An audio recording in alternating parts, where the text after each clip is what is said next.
Afternoon, evening, whatever time you're tuning in the program called What's Going On FlintTalkRadio.com. I'm George Moss, the host of the program, and we are delighted that you're with us this afternoon.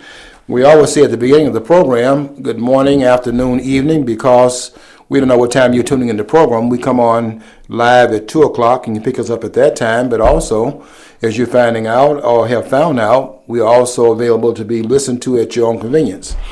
And so that's why we start each program off by saying morning, afternoon, evening. We don't want to miss anybody and don't want to exclude those who are tuning in to what we do here at Flint's #1 podcast studio in the Genesee County area, Flint, specifically located. And we are working hard, as always, to win your trust to become the #1 podcast program in the entire country.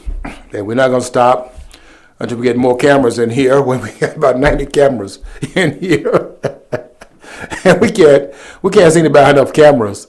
And I think the one that's on right now, the two that's on right now in the center, so they're going back and forth.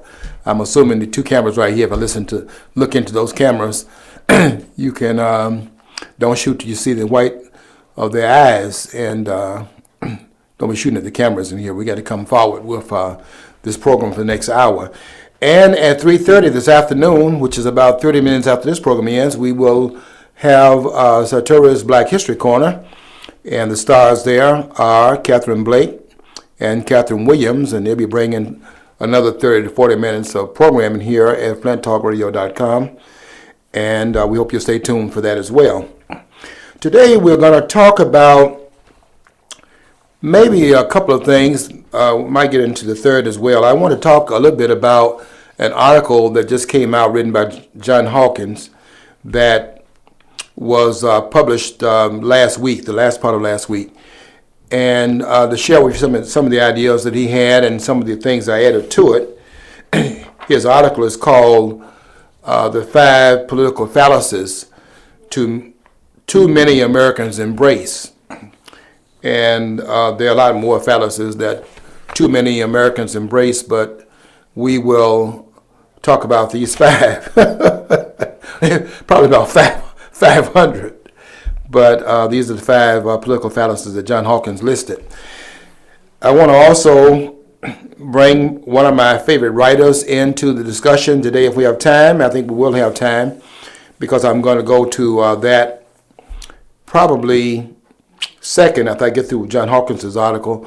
And then how can I end it without talking about one of the things on Facebook, which was the Constitution, specifically Article 5. And I wanted to come behind a good friend of mine that posted on the 5th article of the Constitution. And the point that was being made in the post was, can you point me to something that would help to clarify what is the meaning and the intention of Article 5 that was intended by the framers. And I wanted to point, he was talking about Article 5 and what its intent was, and I was saying that in my response, he wasn't asking it to me, but asking it on Facebook in general, and I was saying in my response that one of the things you can read about the intent was the Federalist paper number 10 out of the 85 Federalist papers that were written by John Jay, Alexander Hamilton, and the father of the Constitution, James Madison. If you read the Federalist paper number 10, you can probably get some idea of the intent.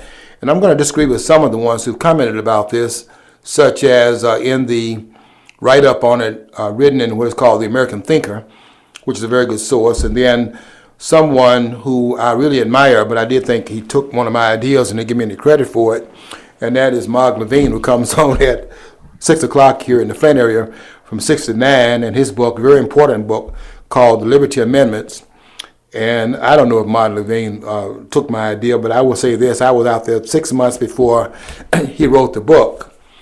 And when I read the book, I read some of the things I had said, not necessarily in the same words. And he didn't just parrot what I wrote. He did say some things in addition to, and some things away from what I stated. But some of the things that I stated are in that book.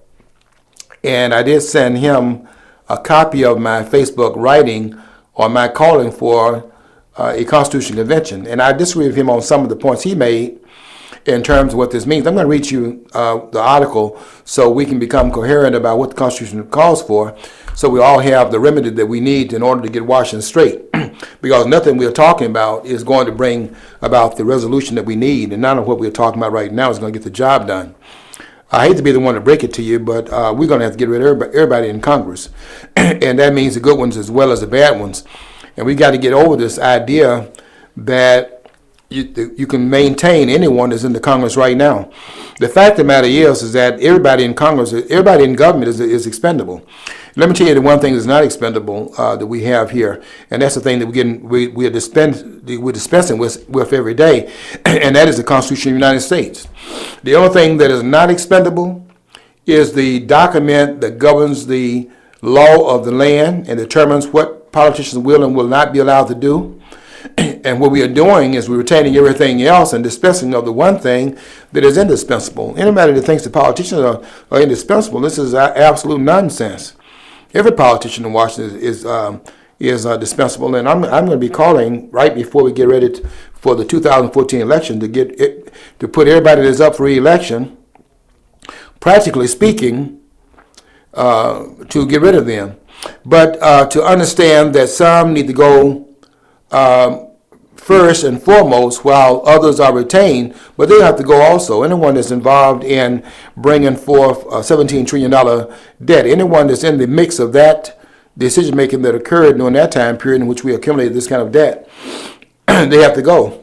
And I'm not going to miss any words about it, because I don't think that anybody out there is really talking about really resolving the problem, because they want to go piecemeal in terms of the resolution. But this is one example of where you got to throw the baby out with the bathwater. I know I know the metaphor is you don't throw the baby out with the bathwater. That's the real baby. But in terms of throwing out the politicians with the bathwater, we throw it out because the water is dirty, and the ones that dirtied it have to go too. You throw them both out, and you got to start afresh and start anew. And I'm calling for that. I said that last week on radio, and a lot of people got mad. They want to call me and start saying this one and that one. I do this program on Wednesdays on radio with a person that has me on for 30 minutes along with another person that's on the left. And I'm on the right, and I don't mind telling you that I'm on the right and proud of it. Because there's no solution that can be found anywhere in our history on the left. And if you know of anything that I don't know about, and I searched the history as carefully as anybody's done, if you know of anyone that knows any different, and I'm not talking about you unreasonable ones out there that think your emotion is information, you send me a telegram, and don't send it by Jerry Butler, you know, the one who put the song out called "Send Me a Telegram," Senate, old Senate. Just send it through the FedEx. send it through. Don't send it through the email. Don't even send it through snail mail, and make sure that I get it. You can find me on Facebook, and I'll get it through that source as well. I want to start out today with an article by a conservative writer, and that writer is John Hawkins, "The 5 Political Fallacies Too Many Americans Embrace." And I'm going to read those itemized fallacies that John Hawkins thought were critical to our understanding how far off base we are. And I'm going to read what I wrote in terms of an additional, adding my little 2 cents in on it. And some would probably say it's only 1 cent, but I said 2 cents, don't forget the inflationary costs. I can tell the inflationary costs because, you know what, nobody picks up pennies but old people. Have you noticed that? And nobody picks up pennies but old people? And the reason for that is because old people can remember before inflation, before the dollar was in fact disadvantaged and disallowed from being a dollar to the tune of 96 cents now, less than it was when I was growing up. I mean, a dollar's lost 96% of its value. And so old people can remember when the penny bought something. And so young people who have no memory of that don't pick pennies up, but just watch when you see a penny on the ground or a number of pennies on the ground. Watch and see what the response is of older people. They're bending over, even if they can barely get back up, and they are picking those pennies up and putting them in their pockets because they had nostalgic memory and recollections of when the penny had some value, which it doesn't have right now, and young people cannot remember that. I mean, they had no. They not. It's not that they can't remember it. They don't have no reference point for it because they don't go and read about inflation and things of that sort, and don't understand the dollar now is not worth a dollar in their grandparents' day. So let's read some of the fallacies that John Hawkins gets into. Then I'm going to read what I wanted to add as my 2 cents to it, because I published this article today to give it the readership of those who read my posts. And I have a lot of respect for John Hawkins, who does a lot of listing of things that he thinks we need to know more about. And I wanted my readers, the ones read the four or five people read my posts every day, to read what John Hawkins had to say. His first fallacy that he listed was, the more democracy we have, the better. Everybody's talking about we have a democratic system, that we believe in democracy. I don't know where that came from, because the word democracy is not written in either one of the 2 major documents that govern this country. You won't find the word mentioned in the Declaration of Independence. Show me. And you will not find it in the Constitution of the United States anywhere. And I was listening to this airhead, Al Sharpton, who is about as ignorant as you can get, who was arguing with one of his guests. I mean, I just happened to flip there and was going through it to another station, or maybe coming down from some of the higher level stations and going to the ones I listened to, and I happened to run into him. And there was a person on there that was saying that he did not believe in democracy, and he's running for office, and saying that he was running not on expanding democracy, and Sharpton just couldn't hardly stand that, and jumped all over him for what he thought was a faux pas that he had made. But the Constitution does not recognize democracy. The Constitution recognizes a Republican form of government. It has nothing to do with majority rule. What you have on the Republican form of government is that you have the rule of law under the Constitution, around which you can have a majoritarian position based upon that which falls under that which is allowed under the Constitution. The difference is that those in Congress think that whatever they have a majority on, therefore that's constitutional. That's not true. And that's why they never mention the word democracy in the Constitution of the United States. And if you can find it in here, and I have a copy right here on the desk, if you can find it anywhere in here, show it to me. It's not in the original Constitution made up of 7 articles, nor is it found in the 27 additions to the Constitution, 10 of which were put in there at one time in what is called the Bill of Rights. I don't think anybody in this country knows the document better than I know it, and there are some people who know it very well, but they haven't read things that I have not read, and I don't have a reading problem as they don't have a reading problem, and I can read the document as well as any of them. And that's just a fact that it's not mentioned, although airheads like Al Sharpton think that this is required by the Constitution and the framers. It's not even in there. It's not in there for a reason. But in Article 4, Section 4, you'll see where it says that every state will be given a Republican form of government. That's what's required by the Constitution. And that's the only requirement along the line of how we will have the government set up. I'm sorry if he didn't understand that, but he doesn't understand most things. Okay, well, here's a man that does understand a lot of things, and that's John Hawkins. The more democracy we have, the better. No, the less democracy we have, the better. We need to have the Congress to understand that what you decide to do, which that includes Obamacare, which is really called the Affordable Care Act. I mean, you start telling me that something is entitled by the Congress, affordable, and that they care. That's 2 lies right there. Because nothing is affordable if you talk about government being involved in it. I mean, look, let's understand this. Anytime you have someone passing out free money, let's say you're going to pass out free money. Do you think that if you're passing out free money, I'm not going to raise the cost of the product. Everything the government throws its money at, the price goes up. Education. I mean, you're coming out now, those of you who are in college, you're coming out right now with $100,000 of debt. And I'm a poor person. I came out of a single family household. My mother was a domestic. I was wearing holes in my shoes in high school. I had holes in my pants sometimes, spots in my jeans. I still went to class, and I worked myself out of it. But I came out of a poor family. But guess what? When I went to college, I stayed in there 4 years, and that's undergraduate school, and I came out debt-free. I worked in the summertime doing the jobs that farm workers are now doing, because those were the jobs that were assigned to college students. I mean, that's the jobs that black college students had going to these black schools under segregation conditions. I worked those jobs. I picked peas.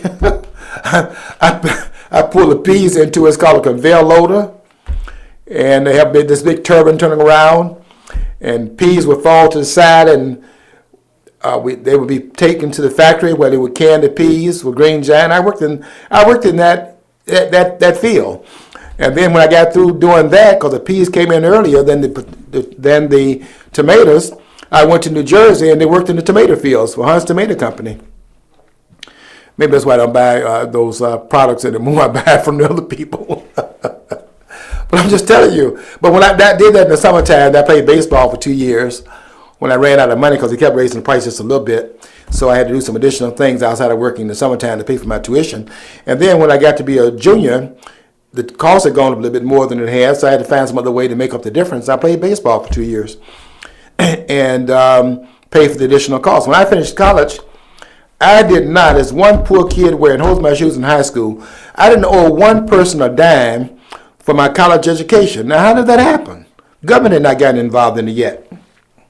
So what we need really in Washington is less democracy. We need more of a recognition of the Republican form of government that was, in fact, given to us by the framers. And we don't understand that yet. But the more democracy, the merrier? No, I don't think so. And I don't think there's any history you can prove to me that to be true. John Hawkins said this, in addition to making a comment that there's a fallacy that the more democracy we have, the better. He said, as Benjamin Franklin once said, democracy is 2 wolves and a lamb voting on what's for lunch. I mean, let's say you have 2 wolves. Let's say you have 3 people sitting at 3 different individual animals sitting at the table. And they're sitting around a table with a napkin around in their shirt. All of them got a bill. They put a napkin in there. And each one moving their lip around, they asking, now what are we going to have for lunch today? And there are 2 wolves over here and there's a lamb over there. So what do you think? The majority rule now. So what do you think is for lunch? Can everybody out there say lamb chops? Because that's for lunch. The wolves are not going to vote to eat themselves, but the lambs, to know that by himself, is outnumbered. And lamb chops for lunch. And maybe lamb steaks later on. I don't know where they start on the lamb, but it's all lamb. And lamb is for lunch, and everything left over, lamb is for dinner, because the lamb is outnumbered. If he says here, if this is why our founding fathers made this country a republic and not a democracy. They believe that the people should have their say, but also that certain underlying rules should remain in place that should take precedence over the will of a simple majority. Ultimately, that's the only way the wolves and the lambs can happily coexist over the long haul. I'm even against the Supreme Court telling us by a 5-4 verdict that Obamacare is constitutional. I hear the president saying that it was ruled by the Supreme Court to be constitutional. Yeah, he did. I mean, they did. Roberts, who was a turncoat prostitute in that ordeal that sided with the 4 communists on the court. And that's who they are. Sonia Sotomayor. Ruth Bader Ginsburg is an anarchist. And said as much over in Egypt when she said that she did not believe that the Constitution is the document that we should have right now because it's outdated. That's anarchism. I'm sorry. And when they ruled that the Obamacare is constitutional, they had to rule that which is antithetical to the Constitution of the United States. I read Article 1, Section 8. And what is in there is that these are enumerated powers where you have this itemized listing of what the authority of the federal government is, and beyond that, they can't go. Now, if you want to read it, I'll give you the part you can go and read, and where you can read it for yourself. Go read Article 1, Section 8. It's made up of 18 clauses, with the 18th clause being the necessary and proper clause that empowers you to carry forward the 17 listed powers of the federal government. The 18th clause is how you implement those 17 powers. And go and see where it says, see if it says anything in there about the government can force you to buy something, which if you don't buy it, then you can be penalized for it. In other words, one basis of your citizenship is that you are required as a citizen of the country to buy a product, and without which, if you don't buy it, you can be penalized. By a 5-4 verdict, the court said that is in fact constitutional. Why should we in fact even listen to that nonsense? Because we have the right, in fact, to require the Supreme Court of the land to make its rulings based upon the Constitution. And to the extent they don't do that, then to the extent that they've canceled out the ruling itself because it's not based on the Constitution. I don't know why that's hard to deal with and hard to understand. But we don't understand that because we don't understand a lot of things. We don't even understand our own history. We don't understand the Civil War. We don't understand the idea of secession. We don't understand the idea of interposition and nullification. Dr. King didn't understand it. And you hear as much in his speech, I Have a Dream speech, which I love him for the vision that he had, but a lot of things that King got at Boston University, King didn't understand. And his PhD degree, in case you didn't know it, was in fact plagiarized by him writing from Henry Wyman and Peter Tillage. These are facts. I don't have time to deal with emotion. What I'm saying, you can go and check it out by looking at what is in the history book. Not in the history books that you're giving these students in school. They don't know anything. And every high school diploma that's being given out right now is a false document. And most of the ones getting out of school can't even read. That's by design. He goes on to say that ultimately the Republican form of government is the only way the wolves and the lambs can happily coexist over the long haul. Unfortunately, he goes on to say, we move so far away from the plain reading of the Constitution that we could hardly and fairly be called a post-constitutional society.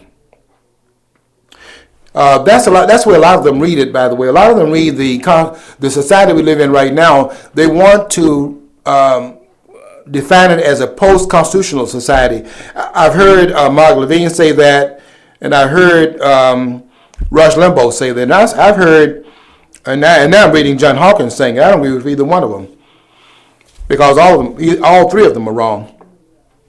We're living in a controlled anarchy.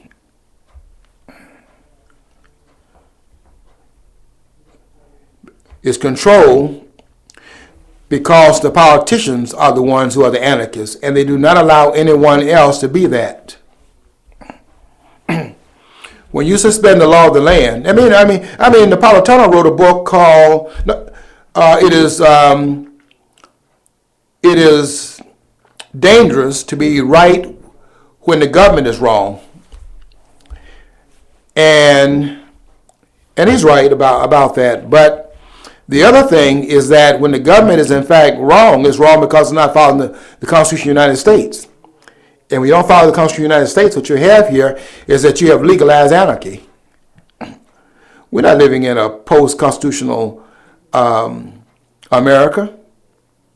Because if you claim to be in a post-constitutional America, the idea there would be that you have gone to some other document that you now cater to that's taking the place of the Constitution. So it's a post-constitutional America. So these are the standards over here that you have. There are no standards. That's why Alcee Hastings said, and by the way, Alcee Hastings, she needs to be understood. Alcee Hastings was the impeached judge from Florida who the Congress removed from office as a judge. He's now sitting in the House of Representatives as a representative from the same state that Alan Grayson is from, and Alan Grayson is telling us that the Tea Party is racist. They are the equivalent of the Klan. Yeah. Yeah. You can say anything you want to say. The problem is you can't prove any of it. The anarchists, the Klan, is not the Tea Party. The Klan is the Democratic Party, and always has been. And Ann Coulter is exactly right in saying that every segregationist that's ever served in the Congress of the United States was a Democrat. Every Klansman that's ever been sent to the Congress was a Democrat. And if you don't know that, I'm here to tell you that that's true. And I cannot take credit for your ignorance. Not that the viewers of this program are the ones that are ignorant, because we talk about this on a regular basis. But those of you that jump on my post trying to act like you're going to teach me something about the posts that I make, you're wasting your time and don't even know it. You know, the name is Moss. He says, unfortunately, we move so far away from the plan that's expressed in the Constitution that we could fairly be called a post-constitutional society. You can't really be post-constitutional. How would that happen? You say extra legal.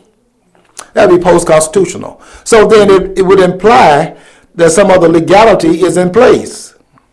If it's post-constitutional, then it means some other law is required.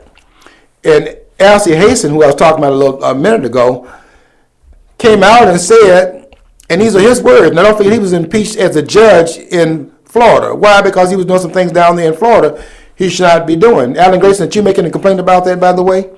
And when they were out there in the street calling for vigilante justice, did you come out there and say, give this man a chance to have a fair trial? With the vigilantes out there, every last one of them was a Democrat? There were no Tea Party people out there. These are Democrats out there, led by Al Sharpton and Jesse Jackson, the new Black Panther Party, and other anarchists. And Car 54, where are you? And where was Alan Grayson? You know, the ones that worried about the Klan rioting. And then you had the Klan out there in the street, and no Alan Grayson came up on the scene. Of course, his idea is that the Klan is the Republican Party. Everybody that's ever been a Klansman has been a Democrat. Period. No, not a period. Exclamation point. You can write on my Facebook wall, but I tell you what you cannot do. You cannot come behind what I just said and write anything about it that proves to be wrong. I'm sorry if you got a high school diploma or a college degree. You don't know anything. You think you do. I don't have time for your nonsense. That's why when you get on my wall, I'm going to get you off that wall quick. My 2 cents added to what Mr. Hawkins said about the first one that he put down here. I said this. This country was never intended to be a democracy where a majority rule applies. The framers established what was intended as a constitutional republic, which has been subverted by Washington politicians who have fashioned the notion that anything a majority of members in Congress decides is constitutional, and that is a faux pas. You can absolutely come together and have the majority deciding what is legal as long as it is under the umbrella of the Constitution. Anything beyond that is unconstitutional, no matter how the majority, no matter how many members, side for it. This idea that you can make someone buy something that they don't want to buy, that you can create commerce and then make persons engage in it. Listen, folks. This is the United States Constitution, and that is not allowed in this document. I don't care what Roberts said and the four others on that court that, in fact, insulted the American people with this nonsense. And the fact that they have it called the Affordable Care Act, I want you to just watch it as it begins to unfold, because we're going to see if you can afford it on the one hand, and when you find out it's killing jobs, we're going to find out if they care enough to suspend it because of what it's doing in terms of doing what they've always done out there when they've gotten involved in putting these regulations on us, destroying the economy and the fabric of the United States of America. Because we have an internal enemy, and the internal enemy is the Congress of the United States and the politicians that are serving in it. Right about that one, too. In number 2, my good friend John Hawkins, who doesn't even know I exist, but I read his writings, and I have a lot of respect for what he writes, because I can see that he is one of those out-of-the-box thinkers. He says, the number 2, in terms of another fallacy that too many Americans believe in, he says, number 2, when it comes to politicians, morals don't matter. I mean, we really think that. I mean, Clinton can have Monica Lewinsky on her knees in the White House. That doesn't matter. You still can elect him for another term. We throw these guys out. Obama smoking pot smoked pot throughout his college days. Man was on some kind of drugs. Was certainly a pothead. In fact, this is what he says about that. He says, if a pothead who liked to snort a little coke, like Barack Obama, can become president, what message does it send to kids about drugs? I'm just asking. His question. If Bill Clinton's adultery is treated like no big deal by his wife and Democrats and the voters, what message does that send to men across the country? That the politicians can do anything they want to do, and we don't have to hold them to a standard. And when they get in there and start lying to us and doing things that do us in and drive the debt up to $17 trillion, are we supposed to be surprised by that? I mean, is that really surprising? And then these guys tell us, I mean, it's really amazing.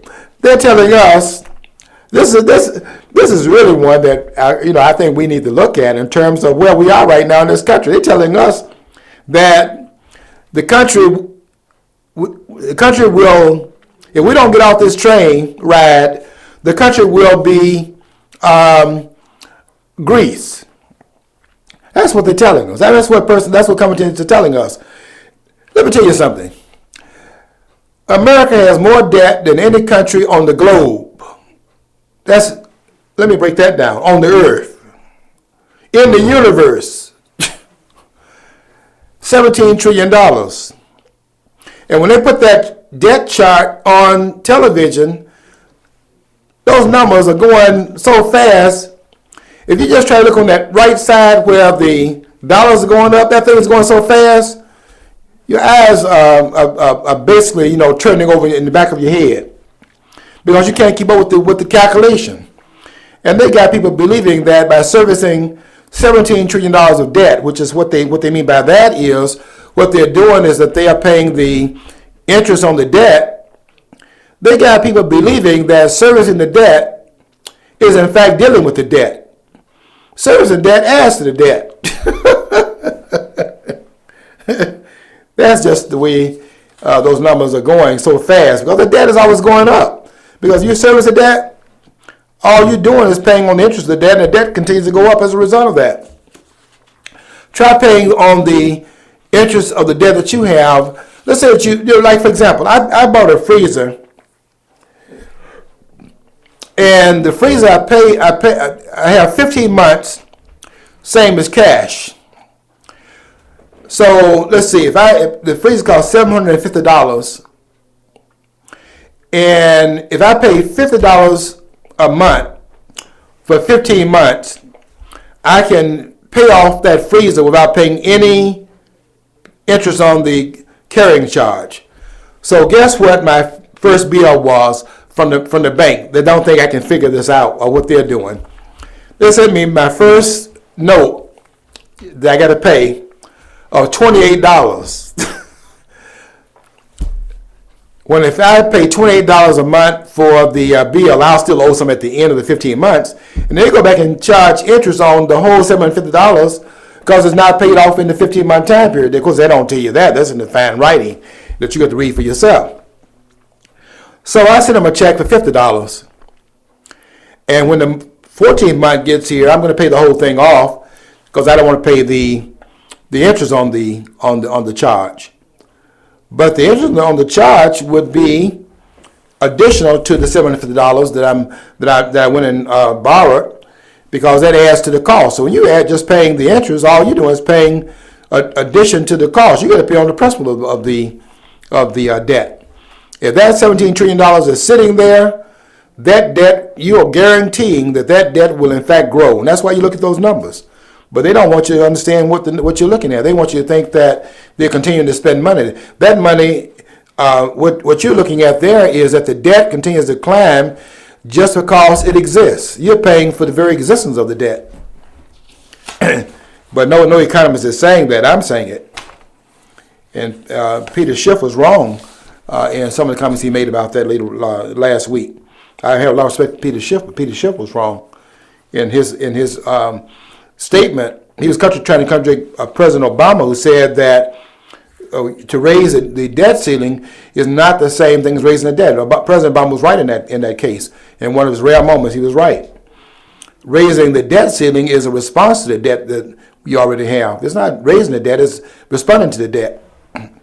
And you raise it because the debt is already on the books, but it hasn't all come due yet. How much debt do we have right now? Let me tell you what the debt is that we have right now. Not all of this is due. What's due right now is $17 trillion. But the amount of debt we have in this country is what? $200 trillion. $200 trillion. And there is not $200 trillion on the entire planet. It's like about $80 trillion on the planet. And the debt of the United States, not all of it's due right now. So I mean, some people born in the greatest generation back during World War II, that group and those who are now retiring in the greatest generation, when they retire, more debt gets on the books. But that debt is already there because the commitment is made.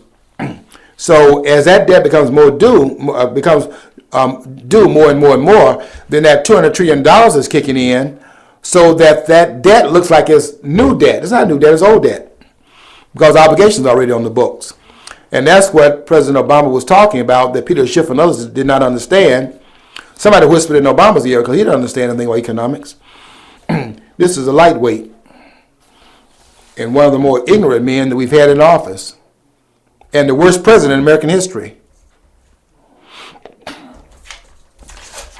I stand on that statement, because I've read the history books, and I don't have time for fools. I said in my response to number 2, which says when it comes to politicians, morals don't matter, I said when it comes to politicians, morals don't count. The politicians in Washington are some of the most corrupt politicians in the world. John Hawkins made a comment about that earlier when he wrote another post of 20 reasons that he said that these are 20 reasons why I detest the government. I don't know if he detests the government more than I do. I don't detest the principle of the country. I detest, the politicians. I know who these politicians are, and I don't have respect for them. Practically every problem this country is presently facing, practically can be traced back to what politicians in Washington have done. And there are very few problems the country is facing that do not involve politicians. And that's a deficit, that's the crime rate in the country, the charity that we once had in our communities don't have that anymore, and where neighbors are feeding on other neighbors. All that can be traced back to Washington. The honesty in the country, that's also can be traced back to Washington. When I was coming up, is one example of that. I lived in the poorest neighborhood probably in Woodlawn, in Birmingham. I lived in Woodlawn. And before the stores would open, they would set the bread outside, set the cereal outside the store, set this outside, set something else outside, and the store would not be open. And we were in a poor family, as many of the families in that neighborhood were, and we would have the money that morning we didn't have the day before to buy bread. And we wanted bread so we could make toast for going to school, so we at least have something we could eat before going to class and going to school. And so we go up there to where the bread was outside, take the loaf of bread out of the box and put in 21 cents. Bread costs 20 cents and a penny for the tax. We put 21 cents in the box, take the bread out, take it home. And people would come by where that 21 cents was in the box and all the bread is outside, all the cereal is outside. And no one would take the bread or take the cereal because they're not paid for it. And they would not go in there and get that 21 cents out. And if they didn't have enough money in the neighborhood to pay for their own dinner, what they did, they showed up at your house for dinner. And they would not take that which was next door, although a need was there. I didn't have to take it. All they had to do was ask for it. And that charity was in the community, and now they got us believing, as Obama was talking to Joe DePlummer about, is that it's a charitable thing to do for the government to take your money and make you charitable. You got to be kidding. You got to be kidding. For a politician to say that, you have to be absolutely corrupt to think you can tax someone and taxing them is making them charitable. Charitable is what you give out of your own pocket. And they gave it gladly and willingly. People showed up. I remember a guy knocked on our door, came by. I won't call his name online, but I'll tell you that I remember his name. He knocked on our door and said, "My mama told me to come over here and get a sandwich." And my mom, and I didn't have a dad in the household. My mom gave him a sandwich because that's the way the community operated. Charity is what we gave because charity is what you give out of your own heart. Nobody can force you to be charitable. The person that puts a gun on your nose and takes some money out of your pocket, he's being charitable, but he's being charitable to himself. You're not feeling charitably by giving him your money, and he's not doing anything the government's not doing. He's taking your money. And that's what politicians are doing. The only difference is he is an outlaw, declared an outlaw by the politicians, and the politicians claim what they're doing by doing the same thing is they're being charitable. Same act. When I say when it comes to politicians, morals don't count, and that's exactly what I meant by that. The third item that John Hawkins mentions is income inequality is caused by rich people stealing from poor people. I made a comment about that one because I thought that would be the one that's most a fallacy that most people believe in. They think that rich people make poor people poor. You know what rich people do? And I said in my response, I said the rich do not cause income inequality. They are models of how to close the gap between the two. And if that's not true, then why are those basketball players out there in urban areas practicing basketball? I'm asking that question. I'm waiting for an answer. Call area code 810-208-1854 and give me the answer. What are they doing out there? They are looking at the rich who have played basketball and are playing it and became millionaires. And what they're doing is they're imitating that, trying to get rich themselves. If they hone their skills, what are rap people doing and playing and writing rap songs? They're trying to imitate Jay-Z or Beyonce. In other words, the rich are a model of how you become rich.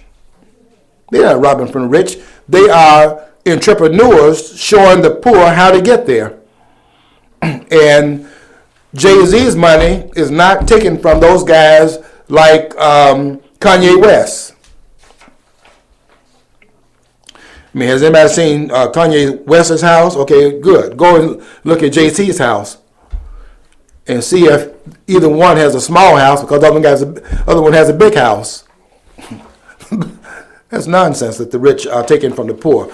The rich are producing something that other people will pay for, and they're not taking it from anybody. What they're doing is they're making a product that everybody else wants and is willing to pay for.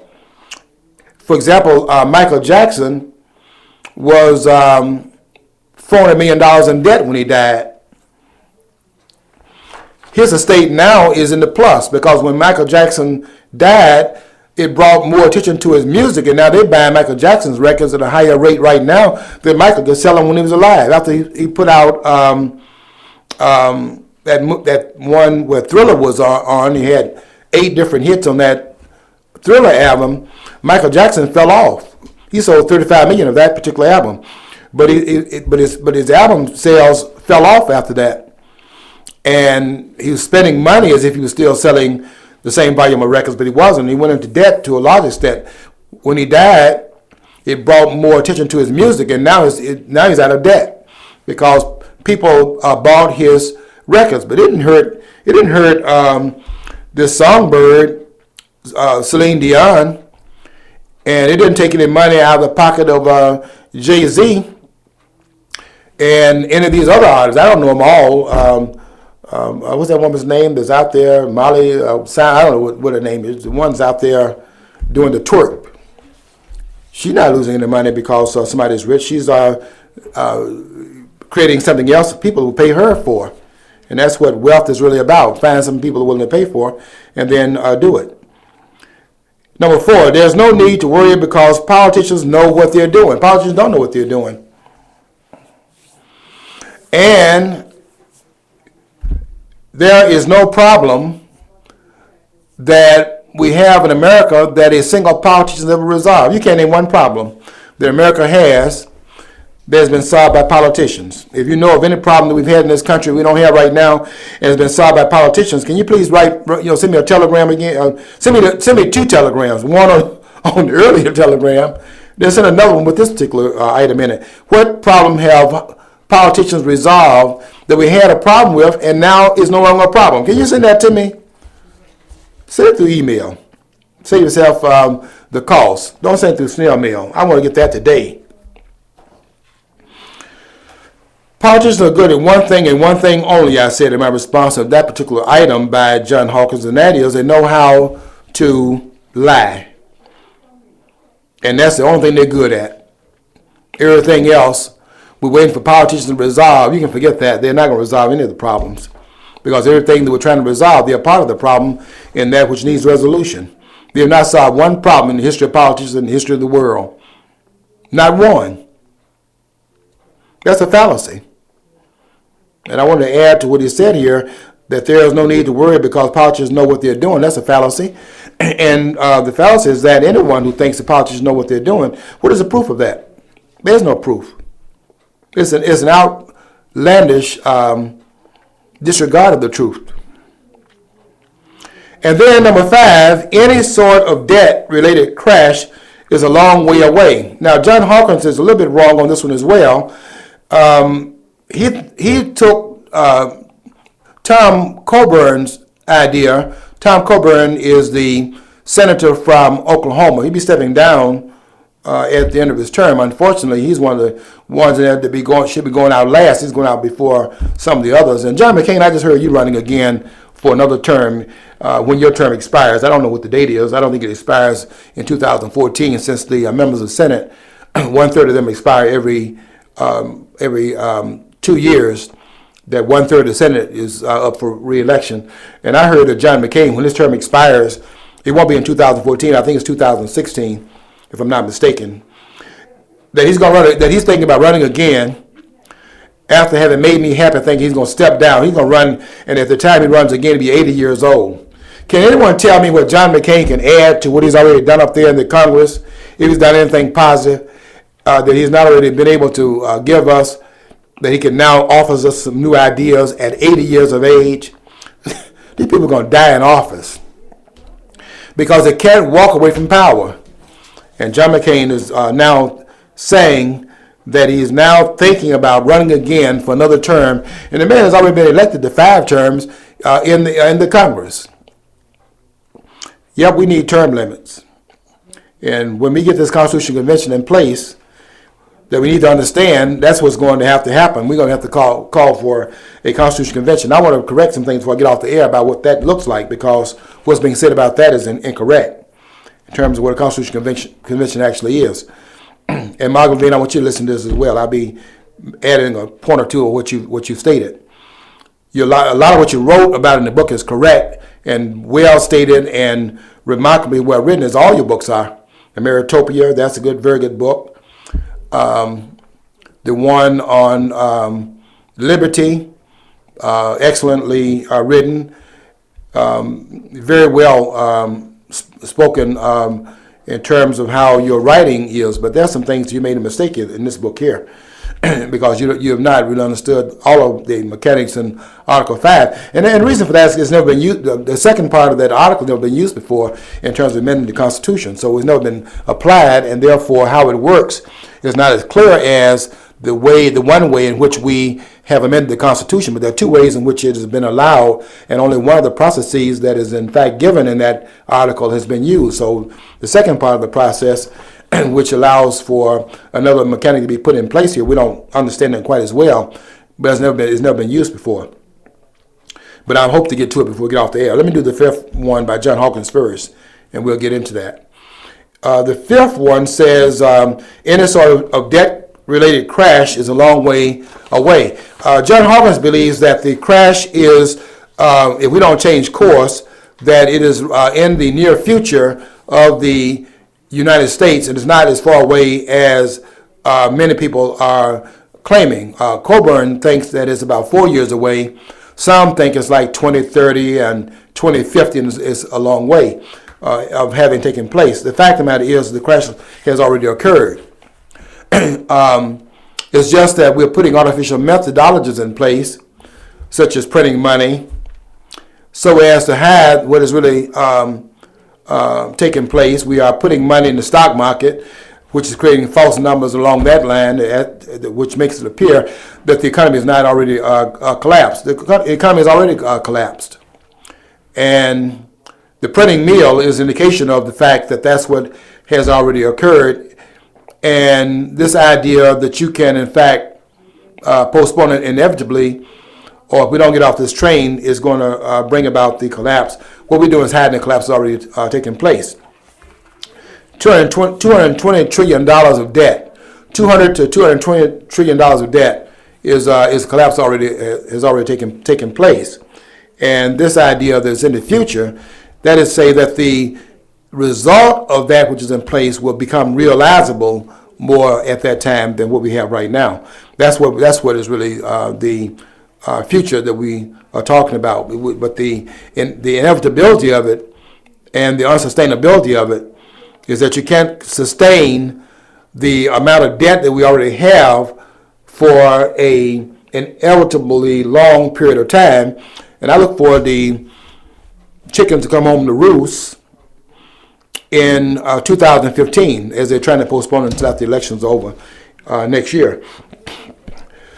Now let's talk just a few minutes. We got a few minutes left. Let's talk a little bit about Article 5. I want to make a couple of points here about Article 5 that have not been made, because what pundits like the American Intellectual said and what Mark Levine has said is that Article 5 does not mean to call does not allow for you to call a constitutional convention. It just calls for you to be able to have a convention only to amend to add amendments to the Constitution. That's not really true in terms of what the Fifth Article allows for. What the Fifth Article says, there's only one prohibition right now of what can happen in the Constitutional Convention. With two of the other contraventions already now no longer applicable, because what the Constitutional Convention cannot do before, when Article 1, Section 9, Clause, don't tell me, Article 1, Section 9, Clause 4, which Article 1, Section 4, Clause 1 and Clause 4. When you would call a Constitutional Convention, you could not call for the ending of the slave trade before 1808. That's passed, so that no longer is a prohibition. Nor could you, in fact, have direct taxes as a part of amending it, but that's been dealt with through the 16th Amendment. So those two are out of here. So then, what is the only prohibition you have right now in the Constitutional Convention? And that is, you cannot totally dismiss the Constitution, because it says that you can add to the Constitution, meaning that the Constitution must still be in place. You cannot, for example, do what they did in 1787 when they threw the Articles of Confederation out and brought a whole new document in. That is the only restraint on it right now. And as long as the Constitution itself is not thrown out, then all things are on the table. That's what you can do in a convention. And I want Mark Levine to understand that, as well as the American Thinker, because the language is very clear. They said that it's not a convention that you would call under Article 5. Well, here's the language right here. It says that part of this Constitution, when ratified by the legislatures of 3/4 of, let me make sure I get that right, 3/4 of the several states, or by conventions in 3/4 thereof, as the one or the other mode of ratification may be proposed by the Congress. In other words, it calls, you're in a convention as you are proposing amendments. Once proposals are made, you refer to the states, and then 3/4 of the states will have to ratify it. But you are in convention. And the convention is one in which you can, in fact, begin to, quote-unquote, repair the Constitution, but you can't throw it out. That's prohibited by the Constitution, because it says add to the Constitution. So you cannot throw the Constitution out, which is what they did in at the founding of the document, where they went to the Constitutional Convention to, in fact, amend the Articles of Confederation. What they ended up doing, quite frankly, and you can go back and read in the history book, they threw the document out and then brought in a new document that they proposed to the states for ratification. And they wrote the Federalist Papers, 85 of them, by putting in the paper where rallying support for it. It's not Adams, but John Jay, Alexander Hamilton, and James Madison, who is called the father of the Constitution, where in fact they were trying to gain support for the Constitution to be ratified, and really trying to win support for throwing the articles out in their entirety and bringing a whole new document on to bear upon the nation in the form of a whole new document called the Constitution of the United States. We don't even follow the articles anymore, because it was in fact dismissed with. So we can do everything up to but throwing the Constitution out and ignore the prohibitions. I want Mark Levine to correct that in the softback version of his book. An American Thinker can also learn from that as well, because that is not what they stated here is not true. There are no other prohibitions. The Constitutional Convention can do everything except throw the Constitution itself out. You can't throw that out with the bathwater. Okay, we have covered a lot of ground here. I think we can let that stand until next week. I want you to, as always, follow your dream. Because if you don't follow your dream, don't forget you'll never know what's on the other side of the rainbow. Until that time, peace.